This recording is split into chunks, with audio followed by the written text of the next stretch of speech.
नमस्कार दोस्तों, आज बात करेंगे बीएड सेकेंड पेपर से व्यक्तित्व के निर्धारक। व्यक्तित्व के निर्धारक में वंशानुक्रम और वातावरण का महत्वपूर्ण स्थान है। इन्हीं दोनों से व्यक्तित्व का निर्धारक होता है। वंशानुक्रम का व्यक्तित्व के विकास में बहुत थोड़ा ही योग होता है। वास्तव में वंशानुक्रम व्यक्तित्व को प्रभावित नहीं करता है। यह जैविकीय कारक व्यक्तित्व को प्रभावित करते हैं। ये है नलिका विहीन ग्रंथियाँ, शारीरिक बनावट, स्नायुविक रचना। नलिका विहीन ग्रंथियाँ व्यक्ति को विशेष रूप से प्रभावित करती है। जब इन ग्रंथियों से निकला रस समुचित मात्रा में नहीं मिल पाता है तो संपूर्ण शरीर में गड़बड़ी हो जाती है। इस अवस्था में व्यक्तित्व के सभी अंगों जैसे कि शारीरिक बनावट, बुद्धि तथा चेहरे पर परिवर्तन दिखाई देने लगता है। इन सभी परिवर्तनों का प्रभाव व्यक्ति की सामाजिक आदतों तथा उसकी अभिवृत्तियों पर भी पड़ता है। कुछ मुख्य नलिका विहीन ग्रंथियां हैं। गल ग्रंथियां या थायराइड ग्रंथियां। इनकी रचना दो छोटे गोल भागों में होती है। ये श्वास नली के इधर उधर होते हैं। जो स्राव इस ग्रंथि से निकलता है उसे रक्त सोख लेते हैं। जब इस स्राव की मात्रा अधिक हो जाती है तो व्यक्ति का स्वभाव चिड़चिड़ा हो जाता है। वह बेचैनी अनुभव करता है। यदि इस ग्रंथि से निकलने वाला स्राव कम होता है तो मनुष्य में आलस्य तथा सुस्ती रहती है। वह हर समय सोता रहता है। इस ग्रंथि को बुद्धि या व्यक्तित्व में घनिष्ठ संबंध भी होता है। उचित रस के अभाव में बालक का शारीरिक और मानसिक विकास पूरा नहीं हो पाता है। यदि वह रस बहुत कम मात्रा में निकलता है तो बालक मंदबुद्धि का हो जाता है। अनुपात में उसका पैर कुछ बड़ा, टांगें लंबी हो जाती है। जिन व्यक्तियों को यह रस अधिक निकलता है उनके हृदय की धड़कन तीव्र होती है, क्योंकि इस रस के कारण भोजन जल जाता है। ऐसा व्यक्ति शीघ्र संवेग के वश में हो जाता है। व्यक्ति जल्दी साहस खो देता है। इस प्रकार इस रस के अधिक होने की स्पष्ट परिणाम को देखा जा सकता है। थायराइड ग्रंथि का रस किसी व्यक्ति के व्यक्तित्व पर स्पष्ट प्रभाव डालता है। इस प्रकार से आपने देखा। दूसरा है वह अधिविक ग्रंथि। इस ग्रंथि में जो रस निकलता है उसे एड्रिनल कहते हैं।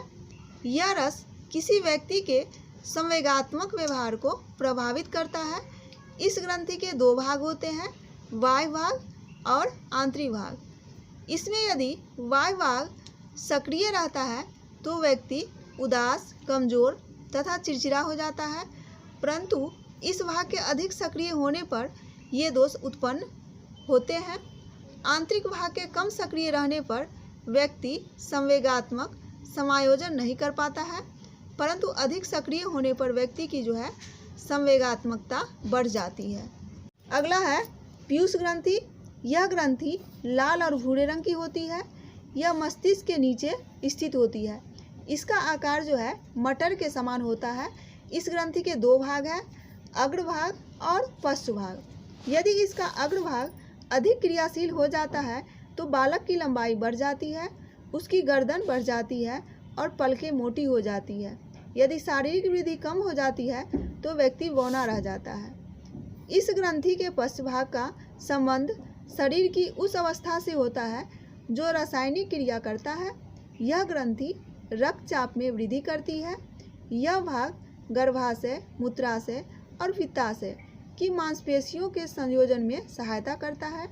इसकी कम मात्रा व्यक्ति की भूख बढ़ा देती है और यह मीठी वस्तुएं खाना पसंद करता है। अगला है जनन ग्रंथियाँ। इनसे निकलने वाले स्राव का भी व्यक्ति पर प्रभाव पड़ता है। इस ग्रंथियों का संबंध गर्भधारण, पुरुषों में दाढ़ी, मूंछ आदि निकलने से होता है। इसका विकास किशोरावस्था में ही हो जाता है। अगला है सर्वलिंगी ग्रंथि। इस ग्रंथि के द्वारा भोजन पचने में सहायता मिलती है। रक्त में मिलने वाला इंसुलिन इन्हीं ग्रंथियों से निकलता है। इन ग्रंथियों में परिवर्तन के साथ साथ शरीर में पाई जाने वाली शर्करा की मात्रा में भी परिवर्तन हो जाता है। यदि शरीर में शर्करा की मात्रा में कमी हो जाती है तो मानसिक शक्तियाँ क्षीण होने लगती है। बालक का स्वभाव चिड़चिड़ा हो जाता है।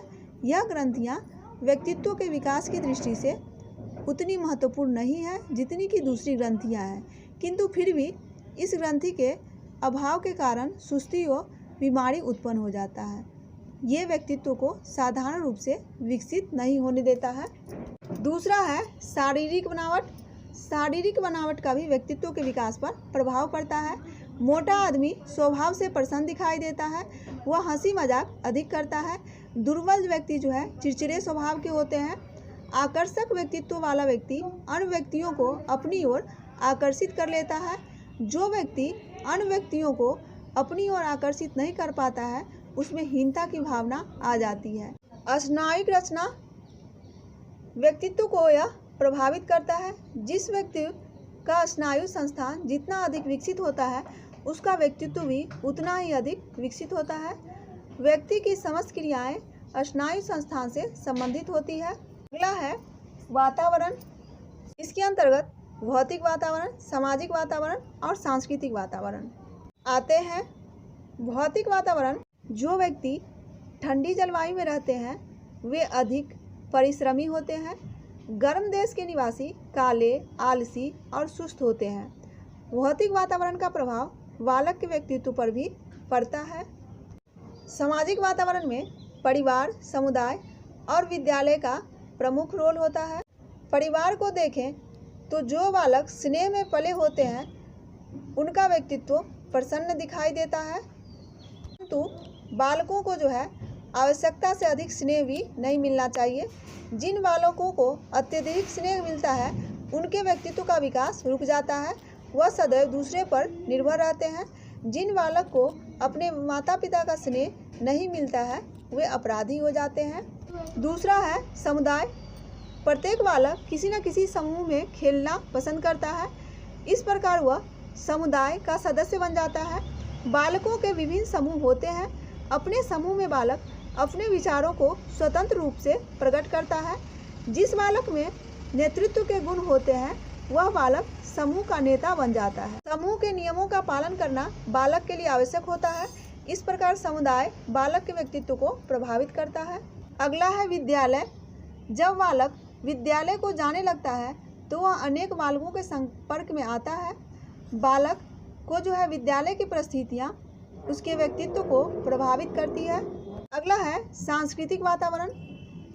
देश में अनेक धर्म और अनुयायी के लोग रहते हैं। लोगों को खान पान, रहन सहन आदि का जो है प्रभाव पड़ता है।